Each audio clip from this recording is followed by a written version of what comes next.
First and foremost, I want to thank you guys for putting this together. You guys call me coach, but for me, it was always just dad.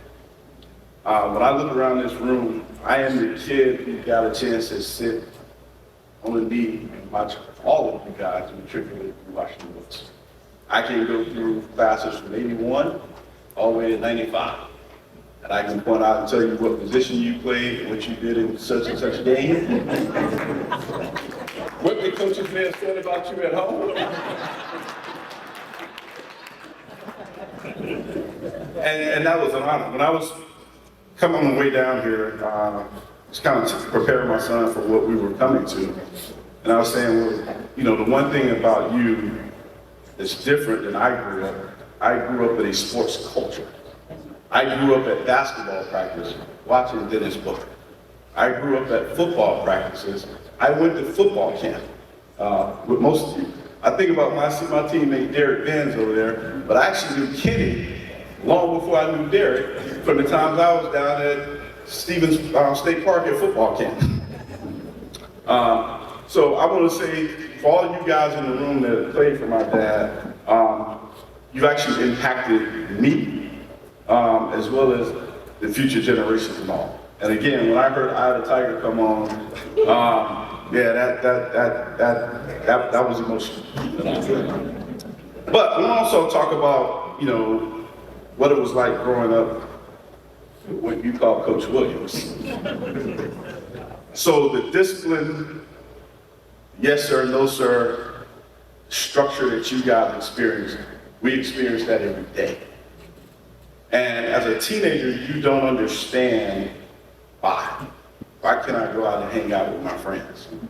Why can't I go to this place and go to that place?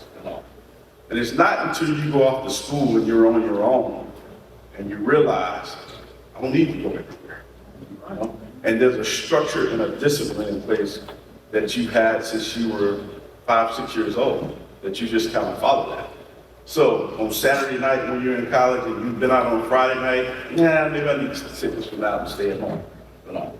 And that's something I've always had. It's like this internal clock that says, you know, you don't need to be everywhere all the time. And so, and the other thing I want to let you guys know too, growing up in our household, I don't think my dad ever cared what I achieved in sports.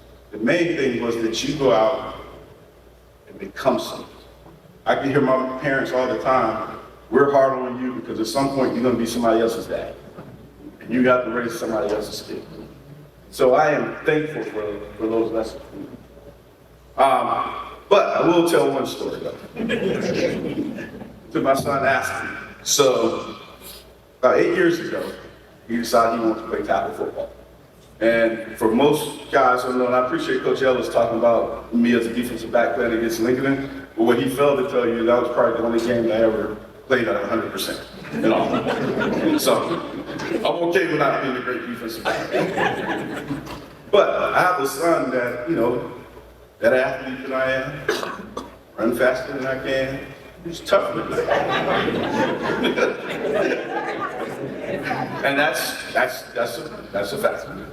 So as he was preparing for football, you guys know what position he's going to play. He's going to play cornerback. So I say, well, hey, why don't you go work out with Papa? You know, let him talk about backpedaling, turning, how to man cover, zone cover, and that kind of stuff. And he said, yeah, that'd be a great idea. So we set it up. I get over there, and as we're riding over there, I know what's coming. But I don't tell him. And so we get to the house, and I see cones are set up, and we got the football. And I said, well, all right, I'm gonna let you guys have it. And I'm gonna go in the house and talk to my mom. And so I can remember peeking out the window, and I'm watching him, and I like hear, no, do it again, do it again, do it again. No, don't do it again, don't do it again. And so, when we got ready to go back home, my son looked at me and said, how was it? I don't know that man. That ain't the Papa I know. So again, I want to thank this community for what you guys have given to me. yeah, we got a chance to share our dad with the rest of you, but there was still enough for my sister and I and Bobby and all. So thank you, Dad.